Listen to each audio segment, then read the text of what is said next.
everyone here? Good morning. Morning, Your Honor. Good morning. All right, this is 23011005 Auto Owners Insurance Company versus Area Towing and Recovery Incorporated. Can we get appearances? Good morning, Your Honor. Jared and Jessica on behalf of petitioner. James Austin on behalf of respondent. Okay, wonderful. All right, I'm not going to lie to either of you. I spent an incredible amount of time reading over the transcripts of this case. We had 3 days of testimony. There were multiple briefs, exhibits that were submitted. So this is a lengthy opinion, but I do intend to read it all into the record. This case arises out of a semi-truck trailer fire which occurred on February 17th of 2023 on Telegraph Road in the city of Taylor. The tractor and trailer were owned by Blue Water Trucking, a trucking business insured by the petitioner, in this case, Auto Owners Insurance.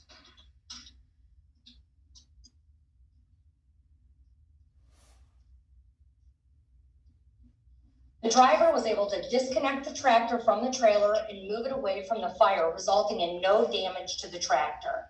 The trailer sustained fire damage, leaving it disabled. The Taylor Police dispatched Area Towing, the respondent in this case, to the scene to perform the recovery and tow of the trailer and its 18 pallets of cargo. The cargo and the trailer were towed 4.5 miles from the scene to Area Towing's lot. According to testimony and other evidence submitted at the trial, the full scope of work occurred between approximately 3:30 a.m. and to 12:30 p.m. the following day. Area Towing charged Blue Water Trucking $40,192.50. Auto Owners Insurance, Blue Water's insurance carrier, paid the invoice. Auto Owners requested a hearing to contest the reasonableness of the towing and daily storage fees under MCL 257.252A, parent 6. The statute allows an owner to contest the reasonableness of the towing and daily storage fees. The statute requires the moving party post a bond of $40 and do one of the two following things. Post an additional bond in the amount of the accrued towing and storage fees to the court, or pay the accrued balance for the towing and storage fees directly to the towing company. The burden in this case is the preponderance of the evidence, or the standard of proof.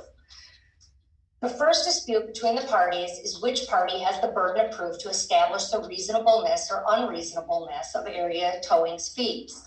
The right to a hearing is not just available to insurance carriers and businesses who can afford to hire an attorney. The statute also applies to everyday citizens. A court must use their common sense, reason, and best judgment when faced with an area of law that is unclear. The statute does not speak directly to who carries the burden, and there is little case law on towing statute for guidance just in general. It is clear to this court the party better suited to establish the reasonableness of the fees is the towing company that set them. An average citizen would not have access to information that would generally allow them to meet this burden. A contract between Area Towing and the city of Taylor was admitted as an exhibit in this case. The contract with the city is dated November 1st of 2007. Section 1 set the contract term at 3 years and allowed for 2 3-year extensions. The contract would have expired on November 1st of 2016. On October 19th of 2016, the city clerk signed a document dated October 19th of 2016, which referenced City Council Resolution number 10.625-16. The document stated that Area Towing's contract, which was set to expire on November 1st of 2016, was extended to a future unknown date when a new contract was approved to replace it. Andrews testified the contract was still in effect and Area Towing continues to have exclusive rights in the city of Taylor. In 2014, the parties amended the contract by adding an addendum titled Appendix A. This addendum set forth towing rates and was signed by the former chief of police, Mary Schiavassi, and Shane Anders. The addendum specifically states the City of Taylor and Area Towing and Recovery Incorporated mutually agree upon these said modifications that are being made to the contract originally entered into on or about November 1st, 2007. This amendment or addendum went into effect on March 17th of 2014.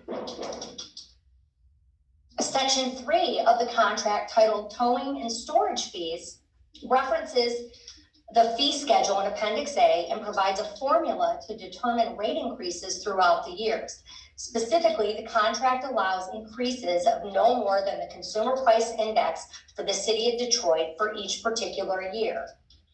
The rates charged on this recovery and tow were well beyond those agreed to in the contract. Interestingly, the statute at issue today, MCL 257252A, in section 16, limits an owner's ability to challenge the reasonableness of towing and storage fees when the rates are established by contract with a local government unit or law enforcement agency. There is no statutory remedy when the amount charged for a tow or storage is pursuant to contract. The most rational explanation for this is that the legislature believed the fees were per se reasonable if a government unit and towing company had a meeting of the minds. The parties clearly have opposing interests. The government unit is interested in a lower rate because towing and storage fees directly affect their constituents. They are also concerned with the consistency and responsiveness of the towing company, specifically where there is an exclusive contract. Towing companies, on the other hand, are a business. Their interests are to maximize profits and to have a consistent flow of business. A valid contract requires a meeting of the minds on all of the essential terms. A meeting of the minds is a figure of speech for mutual assent. A meeting of the minds is judged by an objective standard, looking at the express words of the parties and their visible acts, not their subjective states of mind. And that's Kalmanath versus Mercy Memorial Hospital Corp. 194, Mishap 543, 1992. The court heard extensive testimony from Shane Anders, the owner of Area Towing. Anders testified he did not believe the rates set in Appendix A were reasonable. He testified the rates were set by law enforcement, and he did not believe they were qualified to make such determinations since they were not experts in the business. Regardless of his belief, Mr. Anders was asked if Taylor was, in quotations, still going on those rates today, and he reluctantly admitted that they were. Anders admitted the rates he charged were generally different than the rates set forth in the contract. The problem for Area Towing is Mr. Anders agreed to these rates. Every first-year law student is taught a mantra: there is no prying in contracts. The parties are bound by the terms of the contract, and the fees set in the contract are per se reasonable under MCL 257-252A, parents 14 through 16. Blue Water Trucking is a third-party beneficiary of the contract between the City of Taylor and Area Towing. Auto Owners has a subrogation claim and can stand in the shoes of their insured. Given this, Auto Owners is a proper party to contest the fees. The invoice for this recovery was admitted as Exhibit 1 and contains 30 line items. They were addressed individually throughout a 3-day hearing on this case. I will be addressing each line item, and at times the line items will be bunched together for efficiency and to avoid duplication. Line item 1 was for a non-rotator Class 7-8 tow truck. Anders testified the truck was used to place the dolly under the damaged trailer, to move the trailer out of the roadway onto the adjacent parking lot, to assist in removing the pallets from the truck, and then to tow the trailer back to the tow yard. Area Towing charged $725 per hour for a period of 9 hours, totaling $6,525. Anders testified the truck arrived at the scene At 3:28 a.m., the trailer was off the road by 5:16 a.m., and the truck left the scene at 8:47 a.m. with the damaged trailer attached. Anders estimated it took about an hour to transport to the area towing lot, meaning the truck arrived at approximately 9:47 a.m. The truck was in use for 6 hours and 15 minutes. Anders testified the charge continued until the truck was prepped for the next run at 1:36 p.m., 4 hours after it arrived back at the area towing lot. In the contract, the recovery rate for a Class 7-8 tow truck is $350 per hour with quarter-hour increments after the first hour. The adjusted CPI rate is $445.61 per hour. Area Towing argued that even if the contract rates were applied, that the rate of $750 was still reasonable since the contract allows increased rates depending on the circumstances. The court heard days of testimony and received multiple exhibits, including over 24 photographs. I saw nothing about this particular recovery that would justify that excessive rate. The truck was in use for 6 hours and 15 minutes at the recovery rate of $445.61 per hour.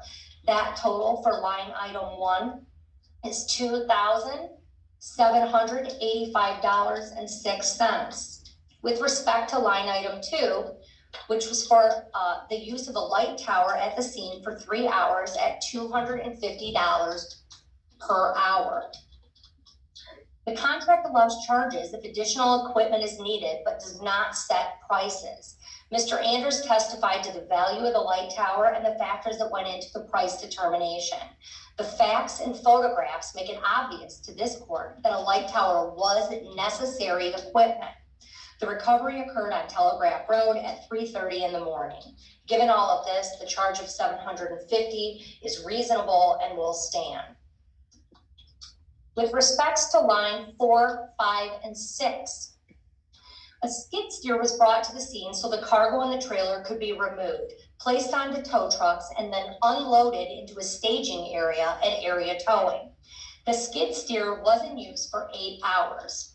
For the use of the skid steer, area towing charged the following: $3,600 for a skid steer at the rate of $450 per hour for 8 hours. $500 for a skid fork, which Anders described as a bare bones standard attachment that is a must. And another $2,400 for a skid steer operator at the rate of $300 per hour for 8 hours. The total charge for the use of the skid steer for 8 hours was $6,500. The contract, again, does not speak directly to skid steers, but allows extra charges for additional needed equipment. Common sense and reason dictate that the skid steer was needed equipment at the scene. Since the contract is silent to the rates, the testimony of area towing's expert witness, Mr. Georgios, can be considered to determine reasonableness.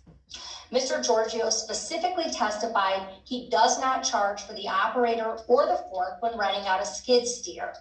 It is entirely unreasonable to this court to charge a rate of $450 per hour that does not include a basic attachment and operator. It should be noted the fees for the tow trucks did not have an additional charge for their drivers. The total reasonable charge for lines 4, 5, and 6 is $3,600. That is $450 at 8 hours. With respects to line 8 and 9, area towing charged $1,500 for an equipment rate to have the dolly tow the trailer back to the towing lot.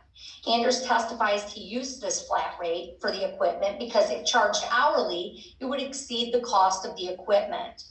But after that initial rate, the fee charge was $100 per day.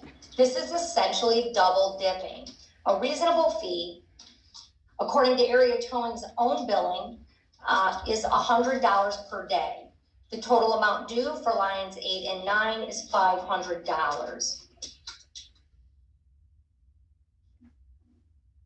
With respects to line items, and I've put these all together for reasons that I believe will become clear. Line items 3, 7, 10, 11, 12, and 13.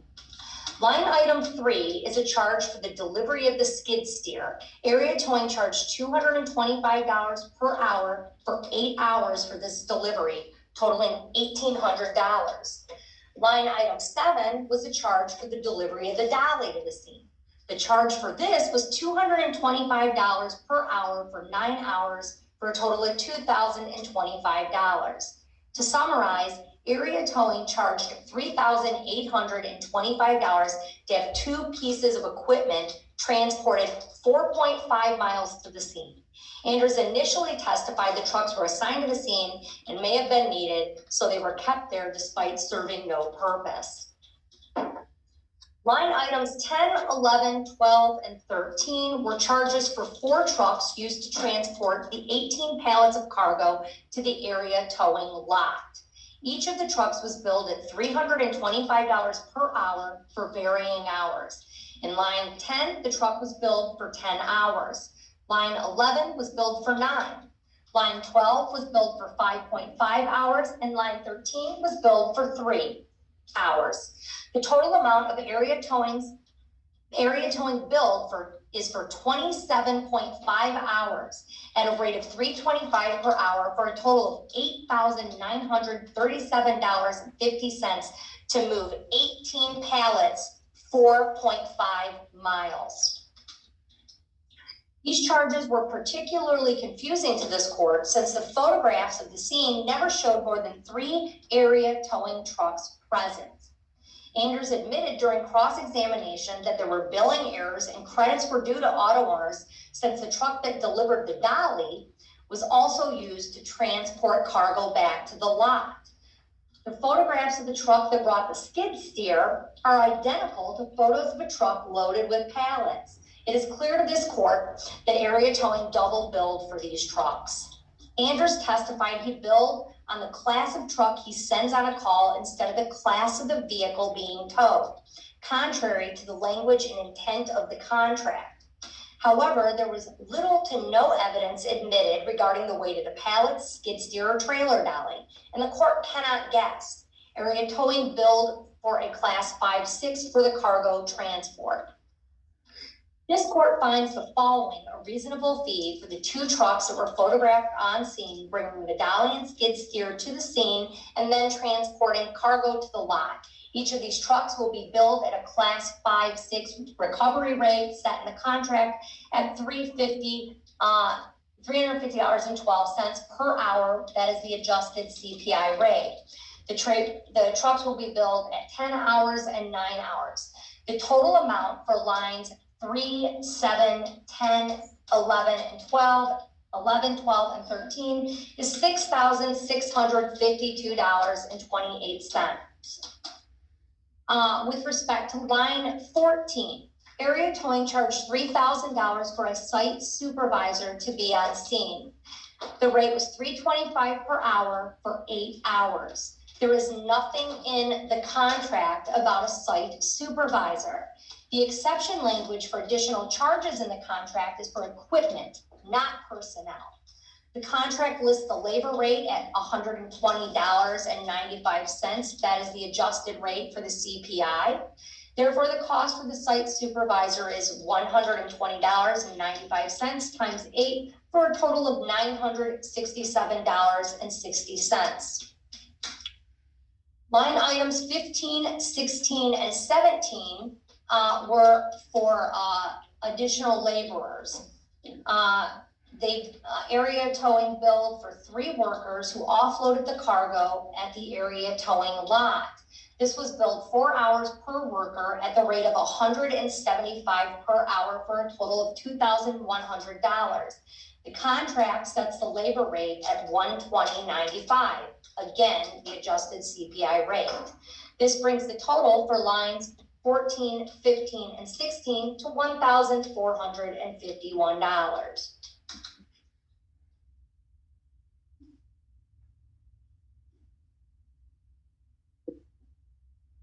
Lines 18, 19, and 20 are similar to lines 3, 4, and 5. They all involve the skid steer, the use of the skid fork, and the cost of an operator. And were totaled at $1,700. Lines 18, 19, and 20 were for the cost for reloading the 18 pallets into the new truck trailer. Area Towing charged $300 an hour for 3 hours to use the skid steer, along with $500 for the skid fork and $300 for the skid steer operator. Similar to the skid steer rate at the scene, I find this to be entirely unreasonable given the testimony of Mr. Georgios. The rate is set at $300 times 3 hours for a total of not 900. Hold on.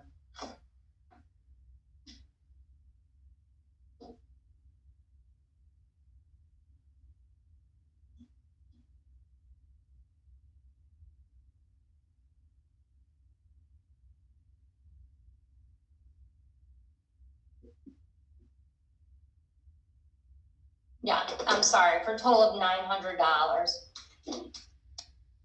Line 21, the parties stipulated to a rate of $75 for additional labor per person. The testimony shows the labor was for 2.5 hours, not the 3 hours that were billed.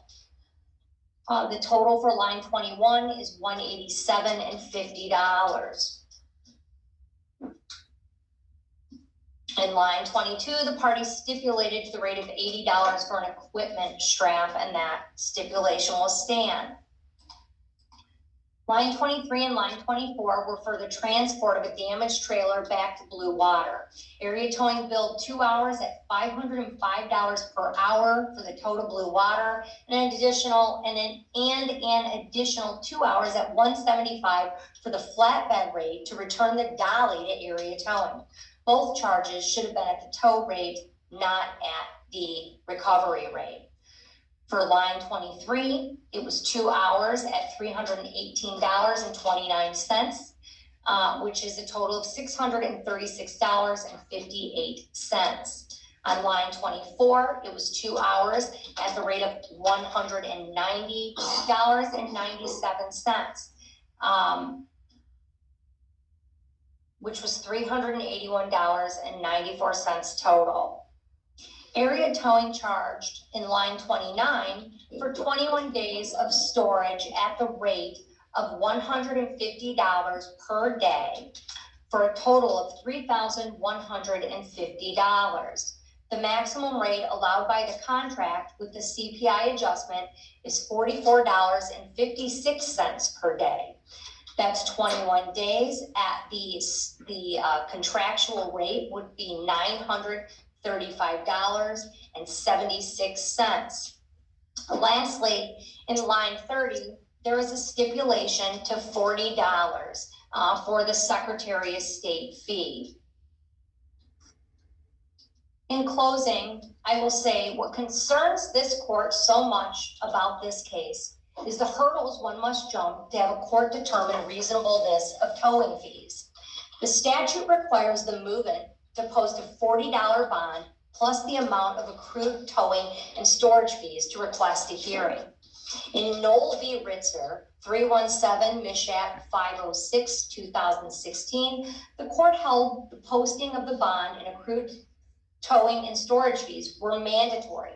Here, Auto Owners is one of the largest insurance carriers in Michigan, and they could afford to post over $40,000 to have their day in court.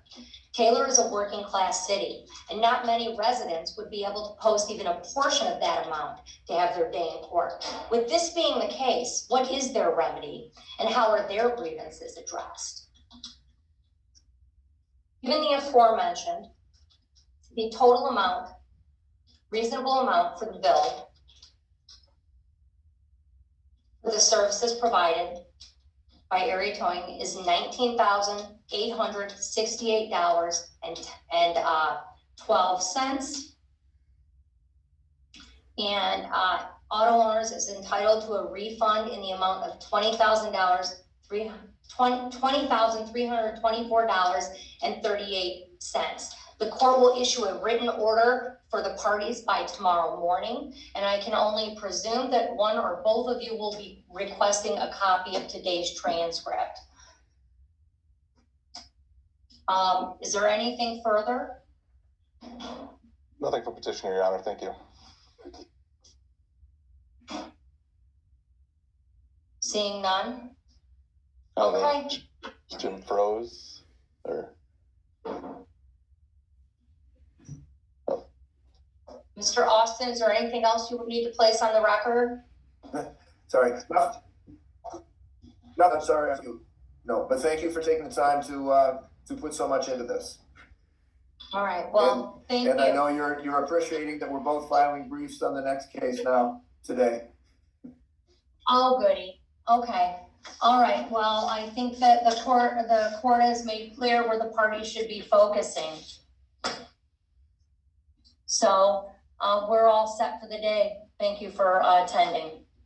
And we'll get you out a written order via email tomorrow, morning. thank you. Perfect, thank you. Thank you. And if everyone else, I apologize.